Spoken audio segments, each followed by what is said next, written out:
Mister Orange, une adaptation du livre de Truus Mati, réalisé par les élèves de 6B de l'école La Rose des Vents. Linus a de nombreux frères et sœurs, et ses parents tiennent une épicerie à New York. En 1943, quand Bertie, son frère aîné, partit à la guerre, tous les enfants s'échangèrent les chaussures. Linus reçut celle de Simon, Simon celle de Bertie, Will celle de Max, Max celle de Linus, et enfin Sissi celle de Will. Ils échangèrent également leurs charges au sein de la famille.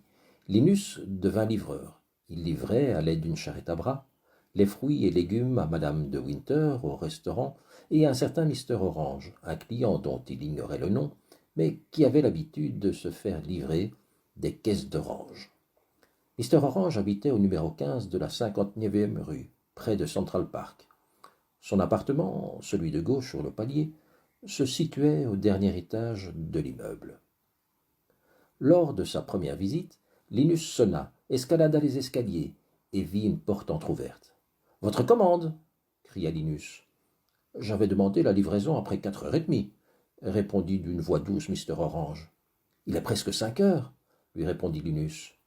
Tout en regardant la caisse d'orange que Linus avait déposée à ses pieds, Mister Orange lui dit « Ah, le plein de vitamines !» Aussitôt, Mister Orange s'empara d'un fruit et le lança en direction de Linus. Linus tenta vainement de l'attraper et tomba maladroitement dans les escaliers. Il faut bien avouer que les chaussures de Linus étaient bien trop grandes pour lui. Désolé d'être responsable de ce malencontreux accident, Mister Orange soigna les plaies de Linus, alors que ce dernier mangeait l'orange qu'il avait reçue. Lors des livraisons suivantes, Mister Orange fit découvrir à Linus les toiles qu'il avait peintes. Celles-ci représentaient des formes géométriques entremêlées de couleurs primaires. Il lui expliqua que ces toiles étaient la vision qu'il avait de l'avenir, qu'il fallait garder espoir. Les visites se succédèrent jusqu'au moment où Harry, un ami de Mister Orange, accueillit Linus. Il lui annonça la mort du peintre, décédé des suites d'une pneumonie. Linus ne put s'empêcher de pleurer. Il avait encore tant de choses à apprendre de Mister Orange, tant de choses à découvrir sur le monde, la musique, l'avenir. Les jours passèrent jusqu'à aujourd'hui. Linus avait continué à livrer ses marchandises aux clients de l'épicerie familiale.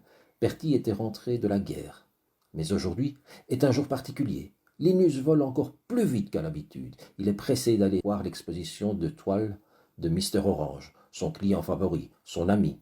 L'artiste expose à la 53e rue Ouest. Une foule se presse à l'entrée. Mais heureusement Harry remarque Linus. « Bonjour Linus, que fais-tu là ?» lui demande-t-il. « J'aimerais pouvoir entrer et voir les toiles de Mister Orange, » répond Linus. Harry ne put s'empêcher de sourire et propose au garçon de visiter la galerie d'art. Linus est ému en apercevant la dernière toile de Mister Orange et s'exclame « Waouh, c'est fabuleux !»